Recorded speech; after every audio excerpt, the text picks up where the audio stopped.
A builder has 100 meter of fencing wire. He can use this wire to enclose a circular garden or a square garden.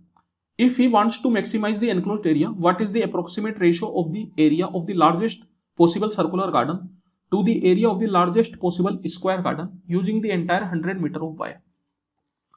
तो देखिए यहाँ पे अपन से बोला जा रहा है कि एक बिल्डर है जिसके पास 100 मीटर का फेंसिंग वायर है। वायर कुछ इस तरीके का लंबा आप कह सकते हैं, एक रस्सी के टाइप का, और इससे दो तरह के गार्डन वो बना रहा है। एक तो है सर्कुलर गार्डन और एक है स्क्वायर गार्डन। तो अपन से बोला जा रहा है कि अगर वो पूरे वायर को इस्तेमाल करता है सर्कुलर गार्डन के लिए भी स्क्वायर गार्डन के लिए भी, तो सर्कुलर गार्डन और स्क्वायर गार्डन का लार्जेस्ट पॉसिबल एरिया का रेशियो क्या होगा। तो यहां पर आप देखिए, जब कभी भी अपन इस तरीके से किसी भी वायर से एक सर्कुलर गार्डन बना रहे हैं तो मैं बोल सकता हूं कि जो वायर इस्तेमाल होगा वो सर्किल के सरकमफ्रेंस पर इस्तेमाल होगा। इसका मतलब जो सर्किल का सरकमफ्रेंस है वो इक्वल टू हो जाएगा 100 मीटर। अगर मैं सर्किल की रेडियस को r मान लूं तो यहां पर अपन जानते हैं कि सर्किल का जो सरकमफ्रेंस है वो होता है 2πr, तो 2πr इक्वल टू हो जाएगा 100।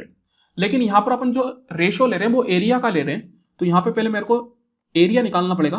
तो यहां से मैं रेडियस निकाल सकता हूं, रेडियस इक्वल टू बन जाएगी अपने पास 50/π, और एरिया अपने पास होता है πr स्क्वायर, तो ये बन गया pi into 50/π divide by 50 multiply 50/π।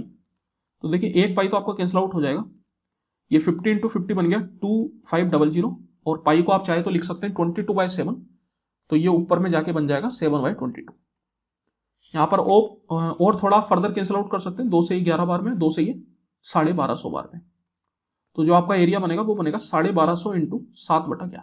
इसको भी मैं ऐसे ही छोड़ देता हूँ। अगर मैं स्क्वायर की बात करूँ तो स्क्वायर की साइड को अगर मैं ए मान लूँ तो स्क्वायर का जो पेरीमीटर है वो होता है 4a, दैट मीन्स कि 4a जो है वो अपने पास हो गया 100 के बराबर। तो यहां से आप a निकाल सकते हैं, a आ जाएगा 25, और अपन को जो रेशियो लेना है वो एरिया का लेना है। स्क्वायर का एरिया होता है a स्क्वायर, तो a स्क्वायर क्या आ जाएगा 25 का स्क्वायर, दैट इज 625। तो यहाँ पे जो सर्किल का एरिया था वो था अपने पास 1250 इंटू 7/11, और ये जो स्क्वायर का एरिया है वो है 625। तो यहाँ पर आप देखिए 625 का ये 2 बार में होता है 1250, तो ये बन गया 7 दूनी 14/11 रेशियो 1।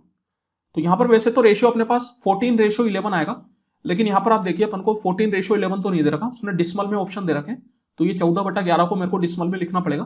तो अगर मैं 14 को 11 से डिवाइड करूंगा तो ये आएगा 1.14 - 11 बन गया 3, 3 का मतलब 30, और 11 दूनी 22, तो ये 1.2 रेशियो 1 होगा, दैट इज ऑप्शन नंबर 2।